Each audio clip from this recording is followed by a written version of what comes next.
अस्सलाम वालेकुम। जैसा कि आप देख रहे हैं कि हम कितनी ऊंचाई पे आ गए हैं, तो अभी हम ऊपर पहाड़ी पे जाएंगे मजीद ऊंचा। तो शायद आपको सीन नजर आए हो, वो पहाड़ हैं वो सारे, वो वाले बहुत ज्यादा देख रहे हैं वो सारे, वो जाके आते हैं ये और आपको दिखाएं। तो अभी हम और ऊपर जाएंगे। वो चेयर लिफ्ट आपको शायद नजर आ रही है, तो वहाँ के जाके देखेंगे चेयर लिफ्ट कहाँ तक जा रही है ये।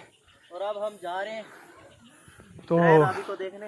ये काफी मुश्किल रास्ता है, बहुत मुश्किल दराय रावी है। तो देखते हैं। सांस भी फूल रही है, देखते हैं दराय रावी में मछली होती पहाड़ पे चढ़ते हुए सांस फूल रही है। तो घूमने का मकसद जो है हमारा यही है कि ये कुदरती चीजें हैं, ये अल्लाह का निज़ाम है। देखिए कितने ऊंचे पहाड़ हैं और कैसे रास्ते हैं, क्या चीज़ बना हुआ है, कैसे गए हैं अल्लाह पाक ने।